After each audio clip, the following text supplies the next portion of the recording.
All excited at Lincoln Park Zoo as staff and board.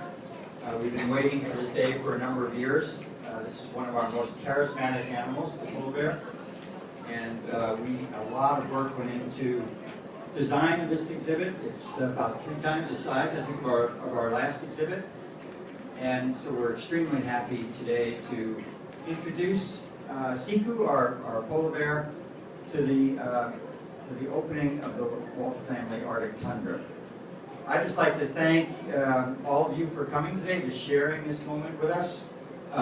We had a great deal of support from our Board of Trustees, the wonderful job John Nelson has done as chair of our board, sort of leading this effort.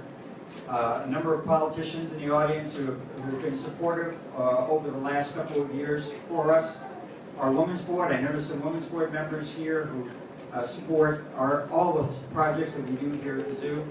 And of course the architects that helped to put this together from Portico and Pepper Construction who helped design put the exhibit together. So it was an enormous team effort, and we are just so thrilled that you could be here today to share that with us. So Siku's going to come out in a couple of minutes, but before that, I'd like to first introduce to you our chairman of the board, John Nelson, with a few thank yous.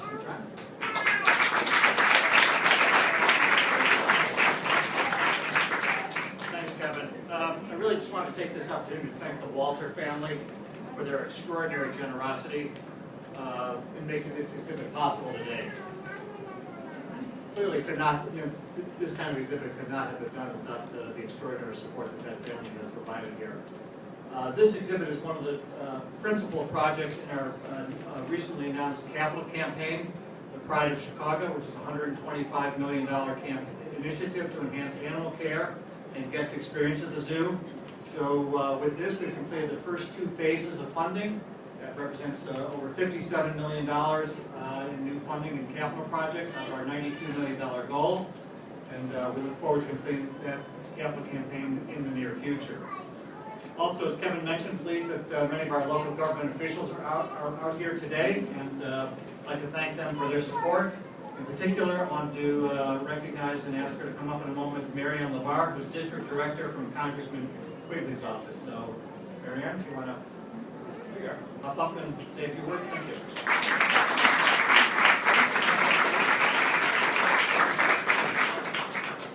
Thank you, everyone, and thank you to everyone for having me here today for the grand opening of the Walter Family Arctic Tundra. And a special thank you to President and CEO Kevin Bell and his team for their insight and inspiration. As Mr. Ellison noted, I'm the District Director for Congressman Mike Quigley's office, and unfortunately he's in Washington right now. Fortunately he's in Washington right now, but unfortunately he's not able to be here today. It's fitting that we're here to celebrate the opening of this exhibit designed for Arctic polar bears, a species threatened in the wild due to climate change. But news of 2016 is likely to be the hottest year on record is really nothing to celebrate. Climate change is real, it's here, and it touches all of our lives. Climate change is an energy issue, health issue, transportation issue, housing issue, national security issue, poverty, and a jobs issue. No member of Congress takes this threat more seriously than Congressman Quigley. He speaks regularly on the floor, as he did yesterday, about the importance of different climate issues, including emissions reductions, disaster preparedness, and the national security implications of a changing globe. The obstacles to legislative relief are enormous. The congressman likes to say that some of his colleagues don't believe in the laws of gravity, let alone climate change. But climate change is coming, and in many cases it's already here. We must be diligent in our work to reduce its worst impacts, and ready ourselves for the impacts that we'll be able to avoid. Fortunate for Chicago and the nation, we have a wonderful institution like Lincoln Park Zoo to preserve and protect through research our precious natural resources. On behalf of Congressman Quigley, it's an honor to be here today. Thank you.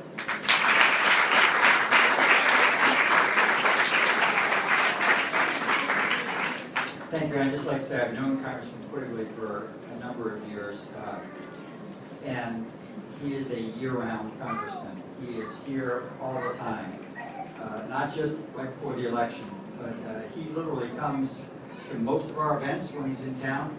He likes actually take a day or two a year and go work with the keepers in one of the yards. He just loves getting out and being with people. So I really do thank Congressman Quigley for his great support. So I've talked about, and John has talked about the support that made this exhibit possible, but of course, the key people in this are the people that are actually taking care of the bears on a day-to-day basis. And that is really led by our Senior Vice President, Megan Ross. Dr. Megan Ross has been with the zoo for about 17 years, and she's going to tell you a little bit about the exhibit and about our bear. Megan?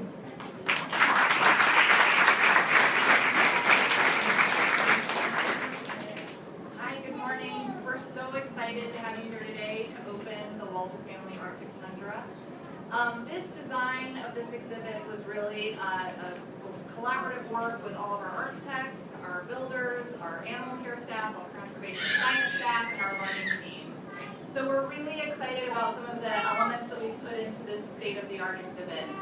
We know how important choice is for animals, for their welfare, and for them to have some control over their own environment.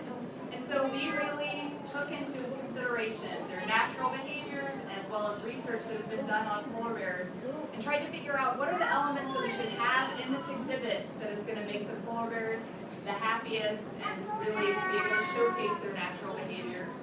So when you look at this habitat, you can see there's lots of different places and different interaction elements that they can have. So we have an Arctic, we have the tundra spaces which have bushes and grasslands where the polar bear can showcase some of their natural behavior that they would have in the wild of rolling and digging and kind of interacting with the earth. We also put in a dig pit because we know that polar bears really do like to dig, and we're hoping that maybe they won't dig up all of our plants, although our current polar bear is already really challenging us on that front. We put in different types of pools. We have a stream. We have ice areas where they can get, we have an ice cave where they can be cooled off. We also have an area where we can actually facilitate putting ice into the exhibit to kind of simulate some of that rolling around in icy areas. It's really a 365-day-a-year exhibit, so there's opportunities for them to do lots of behaviors in the warmer weathers and places to cool off, and then also when it's the cooler weathers, there's places where you can get warmed up and also interact with all the different things that summer versus winter bring for polar bears.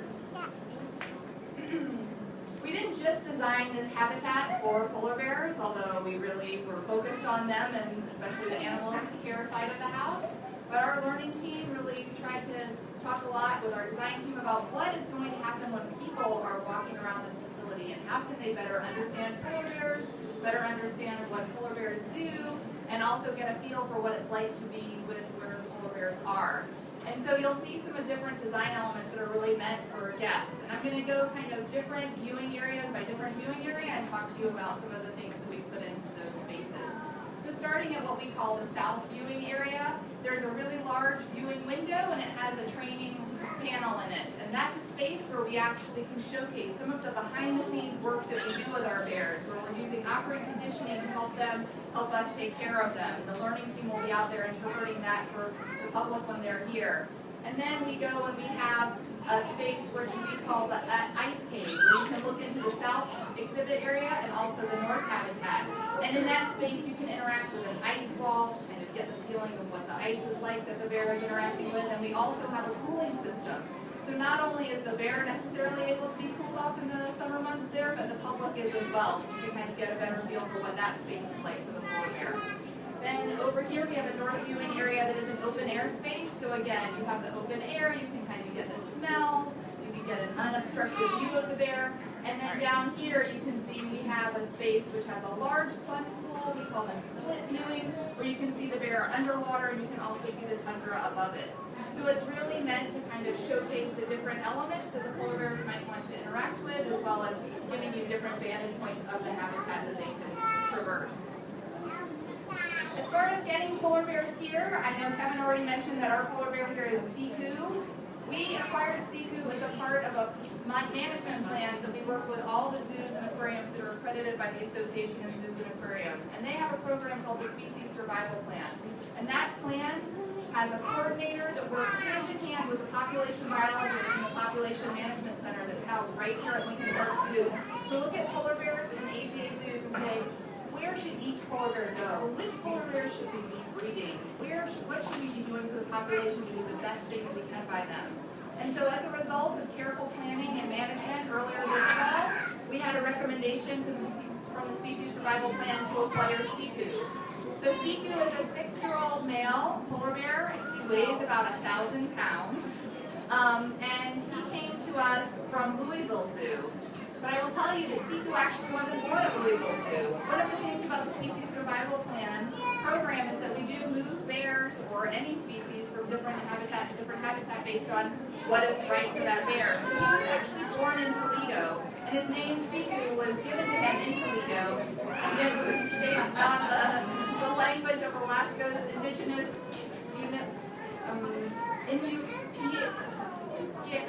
people. I'm sorry, I'm probably butchering that name. But it's an Inuit group in Alaska that's indigenous people, and that's their word for ice actually is Siku. And so he was named after their word for ice. And we're really excited to showcase how well Siku is doing here today. So Siku's only been here for a short period of time, but he's already been traversing his habitat, really utilizing all the choices that we've provided for him. And I don't think you'll be disappointed when we finally do open the door and let you see Siku interacting in his habitat. Siku is really a very charismatic bear, I would say, as working with lots of different types of animals. I would say this individual is very human-friendly with our keepers and actually has been really great at working with us to help provide better care for him. So he's already really advancing past where we were expecting him to be with some of that operant conditioning work that we're going to be able to highlight at that training hall. So without further ado, I'm going to hand it back over to Kevin, and then he'll let us know where we're going from here. So thank you.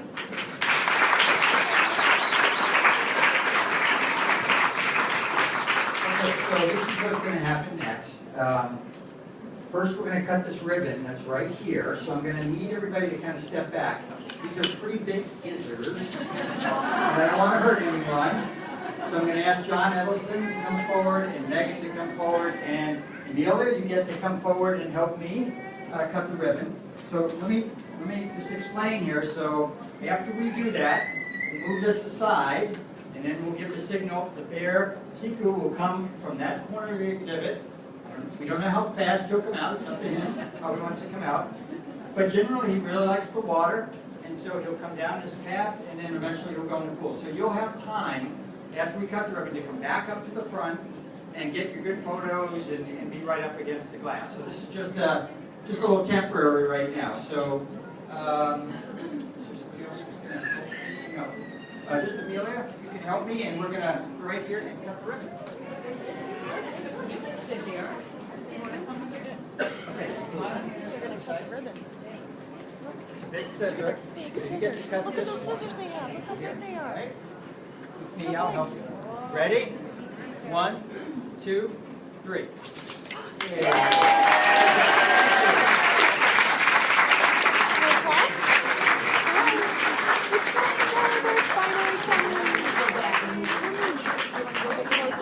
All right, so now, come back up to the front. Move this out of the way. And Dave, do your magic. And now just be patient for a couple minutes. Do you think he's going to jump in the water? His name is Siku. You see the huge bear? Say hi, bear.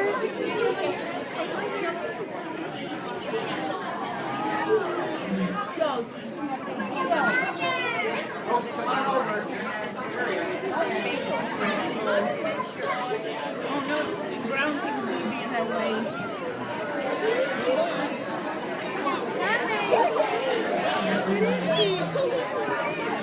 Oh, here it goes. No,